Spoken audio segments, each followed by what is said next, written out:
Last question, I'm done. I'm a 25-year-old virgin. I get pressured by members, coworkers to find a boyfriend and telling me that I need to start going out and that my man won't show up at my window.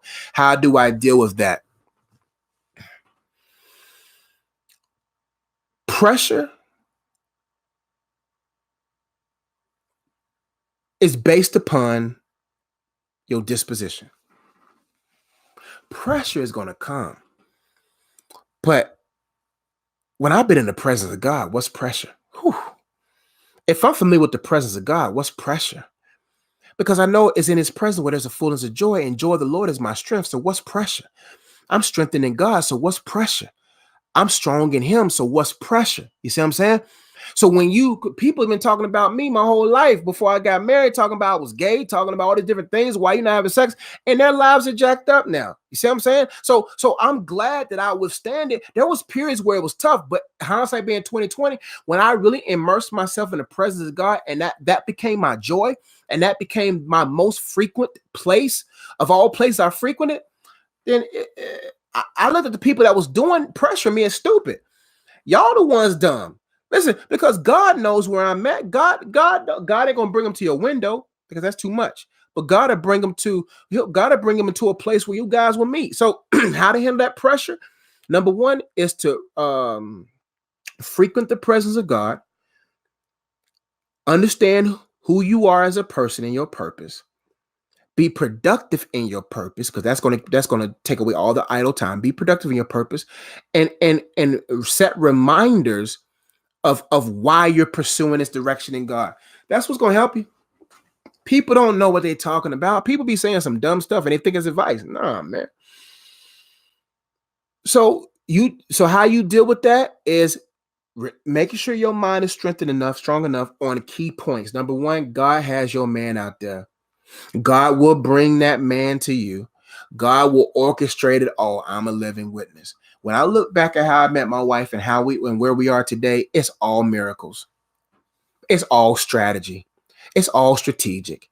I'm like, wow, even when I did stupid stuff, even when we did stupid stuff, even when we got like nothing messed it up. We got together. We end up married. It don't matter what happened. We together. But we let God do it. In spite of us, God still did it. So everything from the day we met into the day I see her when she comes home. Listen, it's all a miracle. It's all a blessing. And that's why I'm letting everybody know God will do it. But God only does it for people that allows him to do it. The rest of them people out there, but Josh, there's not a lot of men out here. But Josh, how do I know? Listen, do you know how many people are not doing it God's way? God is 10 for 10 for every person who lets him do what he does. God is 100% came through for everybody that let him do what he does best. Period. If you let God do it, you'll get that husband. If you let God do it, you get the wife, because 98% of the people out there ain't trusting God. So all the people that's trusting God, God will put them together, because God saw this before he even uttered the words, let there be light. All these different things that's going to be going on in life. So don't worry about it. God already got your man. God got your woman for those men out there. God got you. You got to trust him. I'm a living witness. This ain't no, I did this and God had to redeem us because I did this outside the will of God. No, everything happened perfectly. And every day is a confirmation of us being together. Either you trust him or you don't. Either you going to let God be God, or you going to try to be the God of your life. You're going to find your world unsustained. Congratulations. Keep yourself. Do not allow these people who only want you to plummet down to their level so they can have a pity party and a party of conformity, because they hate.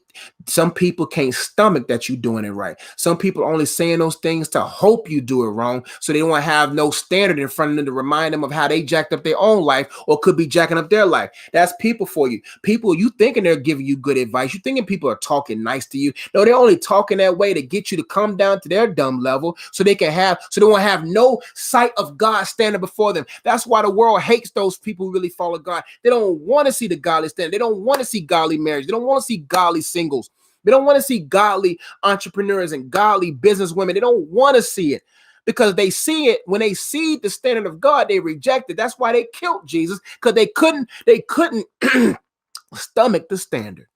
But oh, they thought they killed a man just to kill a man. No, they killed the Son of God who was able to have power to raise himself up. And the same God, the same spirit that raised Christ from the dead dwells inside of you. So be the standard.